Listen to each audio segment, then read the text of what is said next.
កោះដាច់មជ្ឈមណ្ឌលសិប្បកម្ម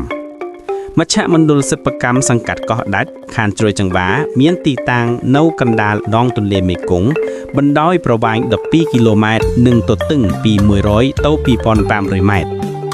ខាងកើតជាប់នឹងឃុំព្រែកលួងនិងឃុំអុកញ៉ាតៃស្រុកសៃកណ្ដាលខាងលិចទន្ទឹមនឹងសង្កាត់ព្រែកលៀបនិងសង្កាត់បាក់ខែងខណ្ឌជ្រោយចង្វា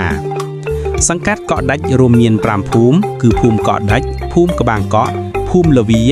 ភូមិចុងកោះភូមិរណៈសាលាសង្កាត់កោះដាច់មានទីតាំងស្ថិតនៅក្នុងភូមិក្បាងកោះដោយសារទឹកចំនួនទន្លេមេគង្គដែលហូរពីទន្លេមេគង្គលើទៅទន្លេមេគង្គក្រោមសម្ដៅទៅប្រទេសវៀតណាមបានធ្វើឲ្យតំបន់ក្បាលកោះនេះជែកតែបាក់ច្រាំងបន្តិចម្ដងមុខរបរសំខាន់របស់ប្រជាជនក្នុងតំបន់នោះមានការដាំអនុផលពោតល្ងសណ្ដែកចេកនិងការដាំដំណាំហូបផ្លែក្រៅពីនេះគឺសិប្បកម្មត្បាញមុងសារងសូត្រផាមួងហូលក្រមាសូត្រនិងជំនួញជួញដូរតូចតាចធនធានវប្បធម៌ក្នុងសង្កាត់មានវត្ត3គឺវត្តអំពរផលវត្តក្រពុំពេជ្រ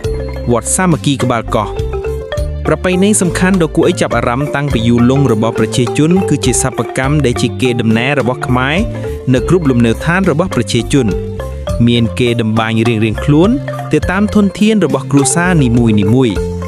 ក្រៅពីនេះនៅមានការរៀបចំបង្កើតជាការប្រណាំងទូកងនៅក្នុងពិធីបុណ្យសាសនារបស់ខ្មែរទៀតផង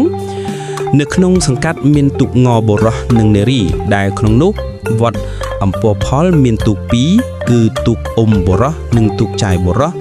វត្តសាមគ្គីក្បាលកោះមានទូក2គឺទូកចាយបុរស1និងទូកបុរស1វត្តក្រពុំពេជ្រមានទូក2គឺទូកចាយបុរស1និងទូកចាយនារី1ផ្អែកតាមលក្ខណៈសម្បត្តិរបស់កោះដាច់ដែលមានធនធានធម្មជាតិនិងប្រពៃណីដ៏ល្អនោះទៅថ្ងៃអនាគតប្រសិនបើប្រទេសជាតិយើងមានស្ថិរភាពនយោបាយសេដ្ឋកិច្ចនិងសន្តិសុខយើងមានលទ្ធភាពគ្រប់គ្រាន់រៀបចំដែនដីកោះនេះជាមណ្ឌលទេសចរណ៍ដ៏សំខាន់មួយរបស់រាជធានីភ្នំពេញ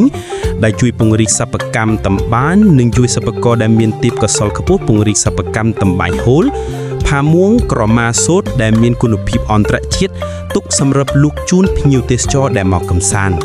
ជួយជិលបណ្ដាញផ្លូវលំក្នុងមូលដ្ឋានសង្កាត់ឲ្យបានសមរម្យរៀបចំភូមិករឲ្យបានស្អាតបាតដោយសង់ជាផ្ទះបុរាណខ្មែរអប់រំប្រជាជនឲ្យបាននៅប្រពៃណីដូចជាឥរិយាបថក្នុងការរស់នៅសម្លៀកបំពាក់និងល្បែងប្រជាប្រិយ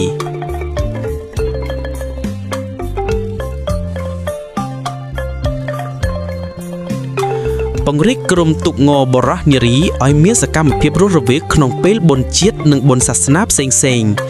រៀបចំតំបន់ក្បាលកោះជាកន្លែងងូតទឹកកម្សាន្តដែលមានឆ្នេរខ្សាច់ដោយមានដូចជាផ្ទះសំណាក់ភោជនីយដ្ឋានអាហារដ្ឋានដោយរក្សាបាននូវអនាម័យល្អសូមអរគុណសម្រាប់ការទស្សនាវីដេអូនេះពីដើមដល់ចប់ជួបគ្នានៅវីដេអូក្រោយសូមជម្រាបលា